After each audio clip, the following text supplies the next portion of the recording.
So kaibigan, welcome to my YouTube channel. Ako pala si Alberto Buncales, isang vegetable farmer. So ngayong hapon na ito kaibigan, nandito tayo sa aking taniman ng gulay para i-update sa inyo kung ano na nangyari at saka bakit ko hindi ito natamnan ng mga gulay sa ngayon. So bago ang lahat, pahingi muna ako ng isang subscribe. Kung medyo mahirap-hirap yung subscribe, pahingi na lang ako ng isang like, comment at share. So let's go. It's my life.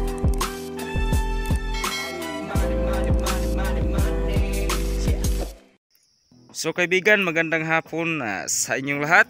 So itong area na ito, hindi ko to na tamnan ng gulay o nataniman dahil mainit. So dito pala sa area na ito, halos sa isang buwan na kalahati yung init.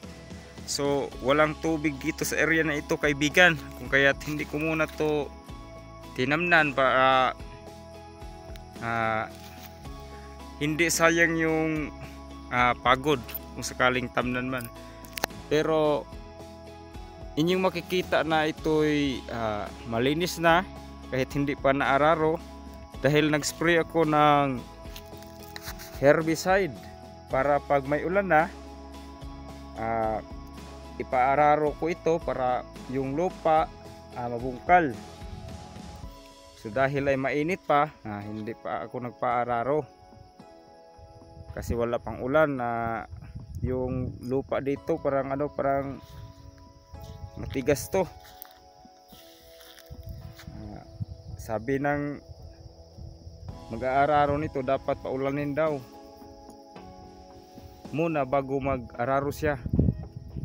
So dito sa area na ito kaibigan ay kagubatan, bundok, sa kabila bundok din. Mayroon ako ditong lagayan ng tubig. So yan, pag may ulan kaibigan, dito yan nakapundol lahat ng tubig sa pispan na parang maliit. Yung laman pala nito mga 3 drum, pero hindi kasi ako kulangin kaya hindi na lang ako nagtanim ng mga gulay. So itong area na ito kaibigan, tour muna tayo.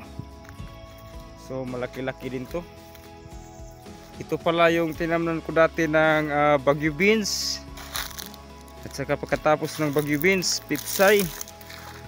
So ngayon dahil ay tag-init, stop muna kasi malayo yung tubig. So pagdating naman ng, kasi May tayo ngayon, pagdating ng June, pag may ulan na, ipaararo ko to. At saka itong area na to lahat kaibigan, yung makikita ito, taniman ko to ng okra. So lahat ng area na ito dapat kasi ipaararo muna para yung mga insekto dito, ang tawag to slug, nasa ilalim kasi marami tong slug kaibigan,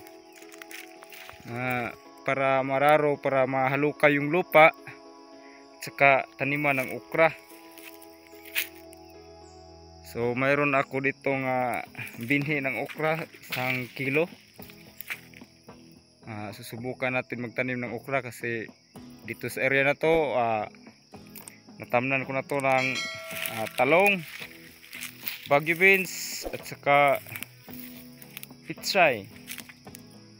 So iba na naman yung itatanim ko dito ngayong darating na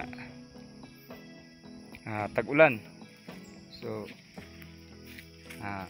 kung bago pa lang kayo sa aking channel,